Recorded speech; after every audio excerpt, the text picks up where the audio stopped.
पिपलू उपखंड क्षेत्र के ग्राम पंचायत संदेड़ा के राजकीय विद्यालय में शुक्रवार को आयोजित रात्रि चौपाल में टोंक जिला प्रभारी मंत्री हीरालाल नागर ने रात्रि में लोगों की समस्याओं को लेकर निस्तारण के निर्देश दिए। विधायक राम सहाय वर्मा, जिला कलेक्टर टीना डाबी, अतिरिक्त जिला कलेक्टर रामरतन सौकरिया, उपखंड अधिकारी गणराज बड़गौती, एसईओ ललित कुमार, तहसीलदार कैलाश मीना, विकास अधिकारी सुनील शर्मा, भाजपा संभाग प्रभारी कैलाश मेघवाल, भाजपा जिला अध्यक्ष चंद्रवीर सिंह, ग्राम रथ अभियान प्रभारी रामनिवास गुर्जर, जिला प्रवक्ता दशरथ सिंह राजावत ने आमजन की समस्या सुनी। इस मौके पर ग्रामीणों ने पिछले 2 वर्षों में अतिवृष्टि के चलते नष्ट हुई फसल का फसल बीमा क्लेम व मुआवजा देने, वार्ड नंबर 7 में से सड़क बनवाने, वार्ड नंबर 8 में कीचड़ निराकरण हेतु पीड़ित राजेंद्र चौधरी ने अवरुद्ध रास्ते का अतिक्रमण हटाने, कमलेश गुर्जर ने विद्युत लाइन के सुदृढ़ीकरण हेतु हरिपुरा में क्षतिग्रस्त एनीकेट की मरम्मत करवाए जाने, कालूराम ने पीएम आवास योजना का लाभ दिलाने, महिला गुलाब देवी ने मंत्री को पीएम आवास दिलवाए जाने की मांग की, जिस पर जिला प्रभारी मंत्री ने कहा कि जब भी आपका नंबर आएगा आपको पीएम आवास मिल जाएगा। रमेश गुर्जर व सुगना देवी हरिपुरा ने पीएम आवास दिलाए जाने की मांग की। पीएम आवास से लेकर के हो या उनके किसी प्रकार का कोई किस्म परिवर्तन है, किसी की कोई एनीकट की खराबी है, कोई रास्ते की लेकर के आ रहे हैं, इस तरह की कई तरह की परियोजनाएं लेकर जो है उनका सबका समाधान करने का प्रशासनिक अधिकारियों को निर्देश दिया गया है, संबंधित विभागों को, और उनको ये निश्चित हो कि इस तरह की परियोजनाएं जो भी आई है वो उनका 100% समाधान होना चाहिए और पुनः उन परियोजनाओं को लेकर के और कोई भी परिवादी आगे आने वाले समय पर वापस नहीं आवे, कोई शिविर लगे तब इसका सुनिश्चित करने का निश्चित किया गया है, निर्देश दिया है। और मैं समझता हूँ कि आज यहाँ आकर के कई तरह की योजनाओं को ग्रामीणों को अवगत कराया गया है। जो छोटी छोटी योजनाएं जो चल रही है हमारी ग्राम इस विकास शिविर के माध्यम से आज उन सबकी जानकारी यहाँ दी गई।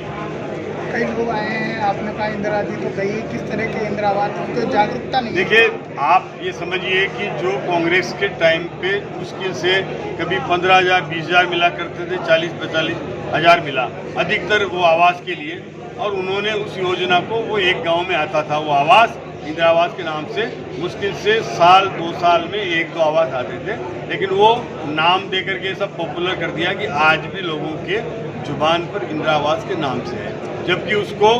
आने वाले इस 14 सालों में पीएम साहब नरेंद्र मोदी जी उन योजनाओं को दे रहे हैं। एक गांव में लगभग ऐसे 4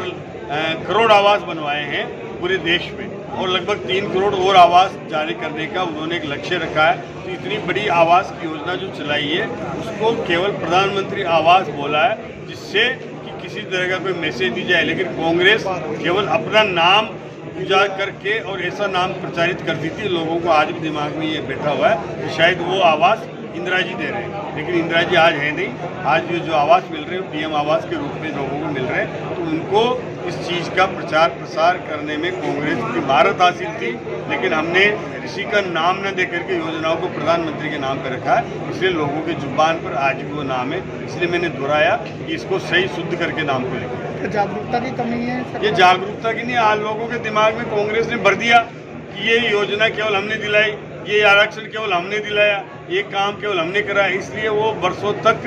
लोगों को वोट बिना काम किए वोट लेती रही। ये कांग्रेस की नीति रही है, लेकिन हमारी नीति ऐसी नहीं है। हम जवाबदारी के आधार पर योजनाओं को धरातल पर उतार रहे हैं और उसके आधार पर अपना काम करके और प्रधानमंत्री जी की योजनाओं को धरातल पर पहुंचा रहे हैं, चाहे वो प्रधानमंत्री आवास योजना हो, चाहे वो हमारा स्वच्छता के माध्यम से गांव-गांव घर-घर में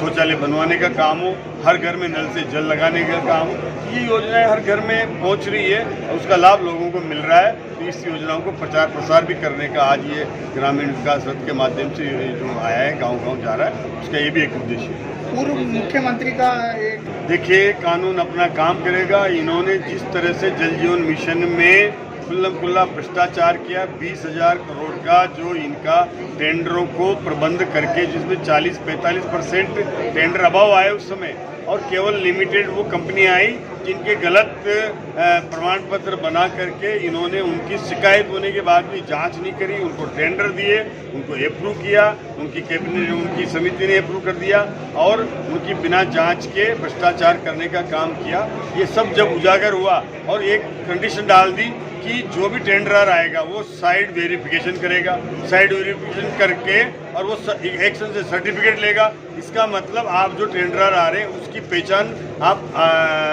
जाहिर कर रहे हो कि कौन कौन टेंडरर आएगा, और उन पर दबाव डाल करके वो टेंडर नहीं डाले। इस तरह का इन्होंने जल जीवन मिशन में काम करने का काम किया है। उनके पहले ईडी ने महेश जोशी को गिरफ्तार किया था, अभी